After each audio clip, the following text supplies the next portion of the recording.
श्री हरिराय जी महाप्रभु जी आपे 41 पत्रों आपना लघु भ्राता ने उद्देशीने आपे रच्या छे। श्री हरिराय जी महाप्रभु जी की जय हो। आपना लघु भ्राता श्री गोपेश्वर जीए आ पत्रों वाँच्या ते साथे आपनु समाधान थयुं। लौकिक दुख आवेलुं अने जे चित्त सेवामां शिथिल थयेलुं ते वળી स्थिर थयुं। અને એ ઉપરાંત આપણે જાણ્યું કે આમાં તો સમસ્ત વલ્લભકુલનું સમાધાન પ્રગટ કરેલ છે। તેથી તો આપે જ શ્રમ લઈ અને સર્વ શ્લોકનું શબ્દાર્થ અને વિવેચન પ્રગટ કર્યા। એવા શ્રી ગોપેશ્વરજી પ્રભુ કી જય હો અને જેમના માટે પ્રગટ કર્યા એ વલ્લભકુલ પરિવાર કી જય હો। 30મું શિક્ષાપત્ર છે, એમાં આજે 7મો શ્લોક આવશે। આગળ 8મો શ્લોક અને 9મો શ્લોક આવશે। આજે જે શ્લોક છે એમાં સત્સંગનો મહિમા ભગવદીયથી હરિરાયજી પ્રગટ કરી રહ્યા છે। કૃષ્ણ સાનિધ્ય દેશે તું યત સ્થિતંતિ સાધવ કાલઃ પ્રસંગ હેતુસ્તુ મિલિતસ્તૈ હૃદયતે હિ। આ 7મો શ્લોક છે, જેનો શબ્દાર્થ ગોપેશ્વરજી કરી રહ્યા છે બાળકો માટે કે શ્રી કૃષ્ણના સન્નિધિના દેશમાં જો સ્થિતિ કરે છે તો તેથી જ સત્પુરુષ મળ્યાથી સત્સંગના કારણરૂપ કાળનો ઉદય થાય છે। એટલે કે તો સત્સંગનું પ્રાપ્ત થવું એવો સમય સાનુકૂળ થઈ જાય છે। વિવેચન કરતા કહે છે, પુષ્ટિ માર્ગીય ભગવદીય શ્રી કૃષ્ણની નિકટના દેશમાં સ્થિતિ કરે છે। જ્યાં શ્રી કૃષ્ણનું સ્વરૂપ બિરાજે છે ત્યાં ભગવદીય પણ દર્શન સેવા અર્થે રહે છે। એટલે કે જેમ કમળ પાસે ભ્રમર હોય એમ જ્યાં શ્રી ગોવર્ધનનાથજી અથવા તો 7 નિધિ સ્વરૂપો જ્યાં બિરાજી રહ્યા છે ત્યાં જરૂરથી ભગવદીય પણ દર્શન અથવા તો સેવા અર્થે ત્યાં જ હોય છે। ત્યાં કાળનું સામર્થ્ય ચાલી શકતું નથી। તેથી જ્યાં શ્રી ગોવર્ધનનાથજી અને 7 સ્વરૂપ તથા શ્રી વલ્લભના મંદિર હોય છે ત્યાં ભગવદીય મળી શકે છે અને ત્યારે જ સર્વ કાર્ય સિદ્ધ થાય છે। ત્યારે જ ઉપર બતાવેલી દેશની તથા કાળની ઉત્તમતા સિદ્ધ થાય છે। એટલે કે ભગવદીય મળે ત્યારે જ દેશની અને કાળની ઉત્તમતા સિદ્ધ થાય છે, એવું આ તો હરિરાયજી કહે છે। પછી શબ્દાર્થ હવે આવશે 8મો શ્લોક સંસ્કૃતમાં, જે હરિરાયજી કહી રહ્યા છે। સર્વસ્વસ્યોપયોગપી સિદ્ધયેત સદુર્બુદ્ધિદાતુભિ અભિમાન નિવૃત્તિસ્તુ તદાશ્રયતામિહ। એટલે કે હરિરાયજી મહાપ્રભુજીનો ભાવ હવે શબ્દાર્થ રૂપે ગોપેશ્વરજી આચાર્ય બાળકોને કહી રહ્યા છે કે સુંદર બુદ્ધિનું દાન કરનાર ભગવદીયોથી સર્વસ્વનો એટલે કે દ્રવ્યાદિકનો ઉપયોગ શ્રી કૃષ્ણ સેવામાં થઈ શકે છે।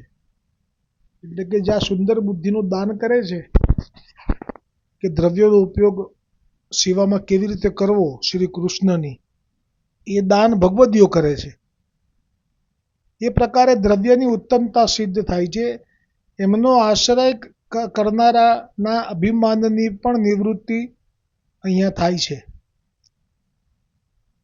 વિવેચન: એવા પ્રભુ અને ભગવદીય જ્યાં બિરાજે છે ત્યાં સર્વ પદાર્થનો ઉપયોગ સિદ્ધ થાય છે। સર્વ તાદાસીના સંગથી સુંદર બુદ્ધિ થાય છે। પ્રભુનો આશ્રય સિદ્ધ થાય છે ત્યારે અજ્ઞાનથી થતું અભિમાન નિવૃત્ત થાય છે।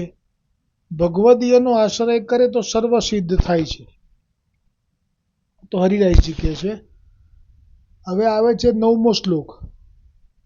કૃષ્ણ નામ સ્વરૂપાદિ જ્ઞાનમ તુ તત એવ હિ ભગવદ સેવનમ વાપી પુરુષાર્થસ્તદૈવ હિ।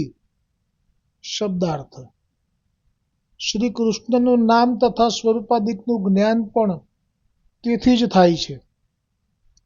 અને પુરુષાર્થ રૂપ એવી જે કૃષ્ણ સેવા તે પણ ત્યારે જ સિદ્ધ થાય છે. એ પ્રકારે શ્રી કૃષ્ણના નામથી ઉત્તમ મંત્ર તથા શ્રી કૃષ્ણની સેવાથી ઉત્તમ કર્મ સિદ્ધ થાય છે. વિવેચન. શ્રી કૃષ્ણના નામનું તથા શ્રી કૃષ્ણના સ્વરૂપનું જ્ઞાન થાય ત્યારે જ શ્રી કૃષ્ણની સેવાને પરમ પુરુષાર્થ રૂપ તથા ફળરૂપ જાણવી. અને એમ જણાય તે પણ જ્યારે પ્રભુ કૃપા કરે ત્યારે જ. સિદ્ધાંત મુક્તાવલી નામના ગ્રંથમાં શ્રી મહાપ્રભુજી વલ્લભાચાર્યજીએ કહ્યું છે, કૃષ્ણ સેવા સદાકાર્ય માનસી સા પરામતા. શ્રી કૃષ્ણની સેવા નિરંતર કરવી. શ્રી કૃષ્ણની માનસી સેવા પરમ ઉત્તમ છે. મનઃપૂર્વક શ્રી કૃષ્ણની સેવા કરવી. ત્યારે જ શ્રી કૃષ્ણ પ્રસન્ન થાય અને પોતાના સ્વરૂપાનંદનો અનુભવ કરાવે. આમ શ્રી કૃષ્ણ કૃપા કરી પોતાના સ્વરૂપાનંદનો અનુભવ કરાવે છે. ત્યારે જ જાણવું કે માનસી સેવા સિદ્ધ થઈ. એટલે માનસી સેવા આપણાથી થઈ શકતી નથી, પણ માનસી સેવા જ્યારે ઠાકોરજી આપ અને અંગીકાર કરે અને પછી એ કૃપા કરીને સ્વરૂપાનંદ જણાવે તો એ સિદ્ધ થઈ કહેવાય. ત્યાં સુધી માનસી સેવા એ સાધન રૂપે ગણાય. જેમ કે પેલા વૈષ્ણવ માનસીમાં બધું ધરતા, જેમને દ્રવ્ય લાલચ હતી, એટલે ને એમ કીધું કે મને 1 રૂપિયાનો ખર્ચો ના થાય એવી સેવા બતાવો. તો ગુસાઈજીએ કહ્યું કે તો પછી તું આ રીતે આંખો બંધ કરી અને મનોમન ભાવ કરજે કે હવે પ્રભુને હું જગાવી રહ્યો છું મનુહાર કરીને. 3 તાળી પાડીને જે કહેવાનું, જય જય જય મંગલ રૂપ જાગ્યે શ્રી ગોકુલ કે નાયક શ્રી મહાપ્રભુજીના અંતઃકરણના ભૂષણ, શ્રી ગુસાઈજીના લાડીલા, શ્રી યશોદોત્સંગ લાલિત શરણાગત વત્સલ, જય જય જય.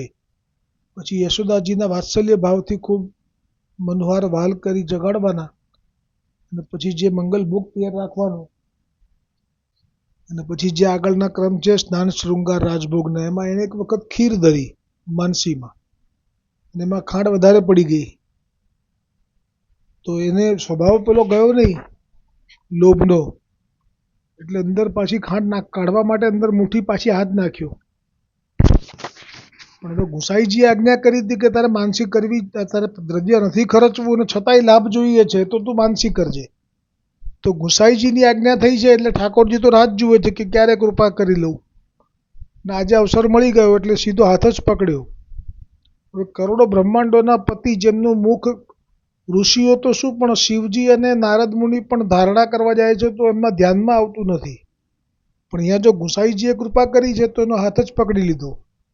એટલે આ માનસી સિદ્ધ થઈ ગઈ. ઠાકોરજીએ બતાવ્યું કે તારી માનસી હવે મેં સ્વીકારી એટલે સિદ્ધ થઈ ગઈ. આવતીકાલે 10મો શ્લોક આવશે અને 11મો શ્લોક આવશે અને જો શક્ય હશે તો 12મો શ્લોક પણ આવશે. બોલો શ્રી હરિરાયજી મહાપ્રભુજી કી જય હો.